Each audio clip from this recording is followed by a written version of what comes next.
আসসালামু আলাইকুম বন্ধুরা, কেমন আছেন? সবাইকে ওয়েলকাম জানিয়ে শুরু করতেছি নতুন আর একটা রেসিপি। তো বন্ধুরা, এই যে তরমুজটা আমি কেটে কুটে নিচ্ছি। এই তরমুজটা কেটে নিলাম।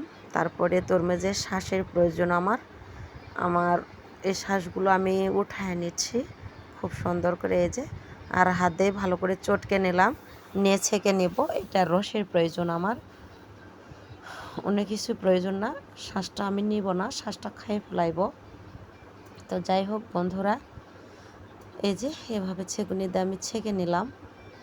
আর প্রচণ্ড রোদ, আমার চুলার পারে রান্না করতে আমার 12 বেজে 13 ঠেকে গিয়েছে। আমি শেষ বন্ধুরা, দেখেন সকাল সকাল ব্লগে চলে গিয়েছি। আর এই তো রোদের তাপমাত্রা, প্রচণ্ড রোদ। আর কি বলবো বলে বোঝাইতে পারতেছি না।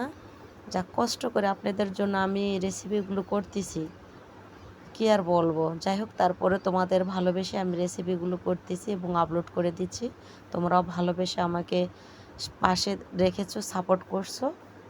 আমার 1 কাপ পরিমাণে, বড় কাপে 1 কাপ পরিমাণে রস হয়েছিল। ওইটা অন ক্যামেরায় আমি মেপে নিয়েছি। আবার চিনিটা দিয়ে দিলাম। আর এই যে সাদা সিরকা অথবা ভিনেগার, সাদা সিরকা ভিনেগারটা আমি নিজে হাতে বাড়িতে বানাইছি সাইট্রিক অ্যাসিড দিয়ে। সেটা আপলোড করে দিয়েছি অলরেডি, ইনবক্স চেক করে নিয়ে দেখতে পারেন, অথবা আমার আইডিতে ঘুরে আসতে পারেন আপনারা। তো যাই হোক বন্ধুরা, পরিমাণে সমান সমান দিতে হয়। রস যতটুকু, চিনিও পরিমাণে অতটুকুই দিতে হবে। আর জেলেটিন ছাড়াই কিন্তু আমি আগার আগার পাউডার বা জেলেটিন ছাড়াই আমি জ্যাম জেলি বানাচ্ছি তরমুজের। দেখতে থাকেন বন্ধুরা, শুধু সাদা সিরকা অথবা ভিনেগারটা দিয়ে হয়ে যাবে। আমি এভাবে অনবরত নেড়ে নিচ্ছি, কারণ এটা প্রায় জমে চলে আসতেছে। আর প্রচণ্ড রোদ বললামই তো। তো যারা আমাকে সাবস্ক্রাইব করে পাশে আছেন তাদেরকে অসংখ্য অসংখ্য ধন্যবাদ। আর যারা করেন নাই তাদেরকেও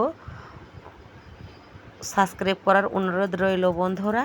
তো বন্ধুরা, ফানি ভিডিওগুলো, আমার শর্ট ভিডিওগুলো আপনারা দেখে খুবই খুশি হয়েছেন এবং পাশে আছেন, আমিও খুশি। আমার ভিডিওগুলো আপনারা শর্টগুলোও দেখবেন। আমি শর্ট ভিডিওগুলো অনুসারী ফানি ভিডিও। তো যাই হোক বন্ধুরা, একই চ্যালেঞ্জে সব কিছু করতেছি আমি। এই যে সামান্য একটু ফুড কালার দিয়ে দিলাম, কারণ জাল করে নেওয়ার পর কালারটি একটু চেঞ্জ হয়েছিল। সামান্য পরিমাণ আমি একটু দিয়ে দিয়েছি অন ক্যামেরায়। তো বন্ধুরা দেখেন, এভাবে চেক করে নিচ্ছি আমি। এই যে দেখেন, আর একটু হবে, কারণ ওইটা ভিসে গিয়েছে। যদি একটু অ্যাডজাস্ট হয়ে থাকতো তাহলে বুঝতাম হয়ে গিয়েছে। তো আমার এখনও হয় নাই, আর একটু জাল করব। এই যে তারপরে নামায় নিয়ে আসছি, হয়ে গিয়েছে। বাহিরে আধা ঘন্টা রাখেই আমারটা জমজমাট হয়ে গিয়েছে। নামাইতে নামাইতে জমাট বেঁধে চলে যাচ্ছে। ডিপ ফ্রিজে, নর্মাল ফ্রিজে বা ডিপে রাখার কোনো প্রয়োজন নাই। দেখেন আমি দেখাইতেছি বন্ধুরা। আর এই যে পাউরুটিতে জ্যাম জেলিটা আমরা খেয়ে নিচ্ছি। বললাম না আধা ঘন্টা, 3-4 ঘন্টাও লাগেনি, সত্যি বলতেছি। একবার শিখে গেলে না আর কিনে নিয়ে আসবেন না, বাড়িতে স্বাস্থ্যসম্মত এই জেলিটা তৈরি করে খাবেন। খুবই টেস্টি হয়েছে আর লোভনীয় বন্ধুরা। অলরেডি একটা আপলোড করে দিয়ে দিয়েছি কাঁচা আমের এই জাম জেলিটা, আবার তরমুজের এই জেলিটাও করে দিচ্ছি। আপনারা দেখতে থাকেন। ভালো লাগলে একটুকু যদি ভালো লেগে থাকে আমার রেসিপিগুলো, অবশ্যই সাবস্ক্রাইব করে নোটিফিকেশান অন করে দিয়ে রাখবেন। আর পাশে থাকবেন প্লিজ।